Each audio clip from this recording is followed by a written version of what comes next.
Hello friends, hello, welcome and good morning. तो friends, आज हम जाने वाले खोपोली, जहाँ पे श्री गगनगिरी महाराज जी का आश्रम है। सो इसीलिए मेरा फ्रेंड विश्रांत और मैं, हम दोनों आज निकल चुके हैं बाई ट्रेन। तो चलो चलते हैं।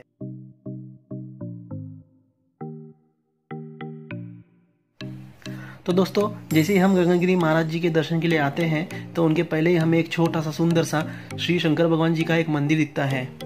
तो चलो वहाँ पे उनके दर्शन ले लेते हैं, फिर चलते हैं आगे।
तो दोस्तों, आप जो ये मेरे पीछे मंदिर देख रहे हैं, जो हम अभी घूम के आए, तो उसकी थोड़ी सी बातें जानते हैं।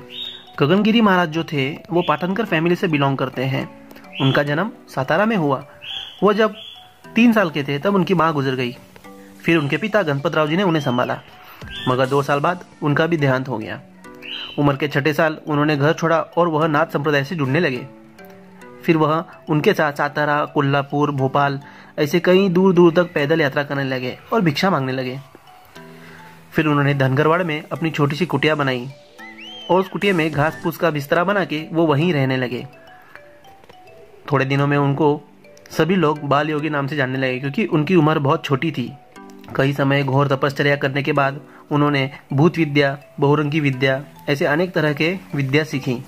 एक दिन वह तप करके अपने घास फूस वाले बिस्तरे पे सोने के लिए गए। जब वह उठे तो उन्होंने पाया कि उनका जो सूखा हुआ घास फूस वाला बिस्तरा था, उनमें से हरी हरी डालियां और जो सूखे पत्ते थे वह जीवित होने लगे। तब उन्हें उनकी तपश्चर्या और विद्या प्राप्त होने का एहसास हुआ। दोस्तों, और ऐसा भी बताया जाता है कि मंदिर के अंदर जो आपको नदी हमने अभी वीडियो में दिखाई, वो बहती हुई नदी में भी उन्होंने घोर तपश्चर्या की थी। और उस वक्त तपश्चर्या के दौरान उनके पैरों को भी मछलियों ने खाना शुरू कर दिया था, मगर वह ध्यान से हिले नहीं। तो दोस्तों, अगर आपको ये वीडियो पसंद आया तो प्लीज़ लाइक, शेयर और सब्सक्राइब जरूर करें। तो अभी आप जो मंदिर देख रहे हो वो श्री शंकर भगवान जी का मंदिर है, और उसी के बाजू से जो रास्ता जा रहा है वहीं से हमें कुछ सीढ़ियाँ लगेगी। वो सीढ़ियाँ पार करते ही हमें श्री गगनगिरी महाराज जी की मूर्ति जिस गुफा में स्थापित की गई है उनके दर्शन देखने मिलेंगे।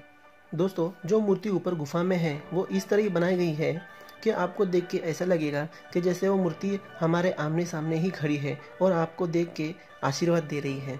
अभी हमने पंडित जी के दर्शन किए और उनको पूछा तो उन्होंने कहा कि कोविड के चलते फ़िलहाल उन्होंने ऊपर जाने से मनाही कर दी है और खाली ये संडे को ही खुला रहता है। तो चलो हम नीचे का मंदिर घूम।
फाइनली दोस्तों, हम आ गए हैं भोजनालय गृह में।